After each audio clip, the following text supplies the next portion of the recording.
ఉన్నాయి కదా, yellow flowers బాగున్నాయి. ఎల్లో ఫ్లవర్స్ మనకున్నటువంటి మంచి 5 లక్షణాలు అన్నమాట. మంచిగా కలర్ఫుల్గా 5 లక్షణాలు క్రైస్తవుల్లో మంచి 5 లక్షణాలు. ఓకే, ఈ 5 లక్షణాలు ఏంటో మీరే చెప్పాలి. క్విక్గా ఒక్కొక్కరు ఒక లక్షణం చెప్పాలి. ఫస్ట్ గర్ల్స్, అటు ఇటు అడుగుతారు. గర్ల్స్ ఒక మంచి లక్షణం చెప్పండి. పరిశుద్ధత. పరిశుద్ధత పరిశుద్ధ హోలీనెస్ అని చెప్పాను కదా. హోలీగా ఉండాలి, మంచి లక్షణం. ఎంతమంది ఉంటారు హోలీగా? మనుషులు కదా, ఎప్పుడు ఉంటాం హోలీగా. కానీ దేవుడు మనల్ని పరిశుద్ధంగా ఉండడానికే పిలుస్తున్నాడు. కొన్నిసార్లు పరిశుద్ధంగా ఉండలేదు, అప్పుడు ఏమైపోతుంది? ఒక మంచి లక్షణం మన జీవితంలోంచి. ఓకే, నెక్స్ట్ అమ్మ హెల్పింగ్ నేచర్. గుడ్, మంచి క్లాప్స్ చెప్పండి. ఎప్పుడు హెల్ప్ చేస్తా? ఎప్పుడు ఎప్పుడు నీకు కొన్నిసార్లు చేయలేదు కదా, కొన్ని పరిస్థితి వల్ల. కొన్నిసార్లు ఊరికి హెల్ప్ కూడా చేయబుద్ధి కాదు. కొంతమంది కొంచెం సాయం చేసిన తర్వాత ఆగిపోతారు. అది కూడా ఒక మంచి లక్షణం. అది మన లైఫ్లో వెళ్ళిపోతుంది మనం సహాయం చేయడం ఆపేసినప్పుడు. Next boys chance. మంచి లక్షణం నిజాయితీగా ఉండడం మంచి లక్షణం. ఎప్పుడు నిజాయితీగా ఉంటామా? ఉండాలని దేవుడు కోరుకుంటున్నాడు. కానీ కొన్నిసార్లు నిజాయితీ లక్షణం కూడా కైండ్నెస్, అంటే దయ కలిగి ఉంటారు. చాలా చెప్పేస్తున్నారు, సూపర్ ఫాస్ట్ ఉన్నారు. ఆ దయ అనేది చూపించాలని దేవుడు ఎప్పుడు కోరుకుంటాడు.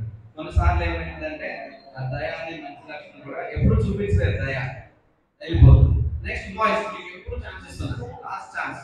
కొరికవాన్ని ప్రేమించడం. కొన్నిసార్లు ప్రేమించలేదు కదా, ఊరికే నేనే ప్రేమించాలి, అల్కా ప్రేమించాలి కదా.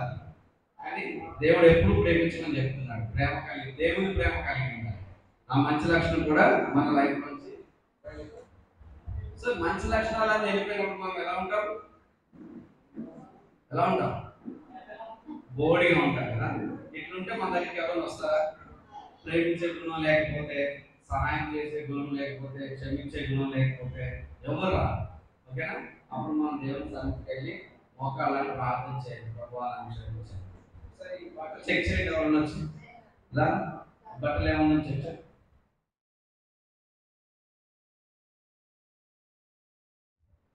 సో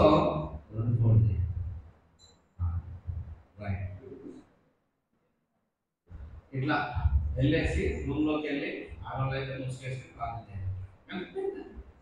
ఓకే, మూడు వేసుకోవద్దు. అంటే తలుపులు వేసుకుని ప్రేయర్ చేయండి. ప్రేయర్ చేసినప్పుడు దేవుడు మన ప్రార్థన ఉంటాడు కదా, నిజంగా ఉంటాడా?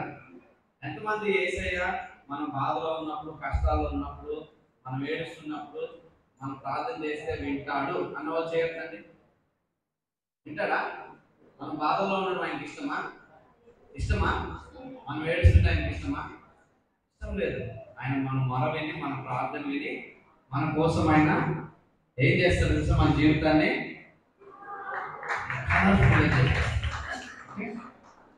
ఇట్లా ఉంటారా? ఎల్లో ఎల్లో టెక్నికల్లో సిట్టింగ్ ఆన్ ఓకే, మన జీవితం కలర్ఫుల్ ఉండాలని యేసయ్య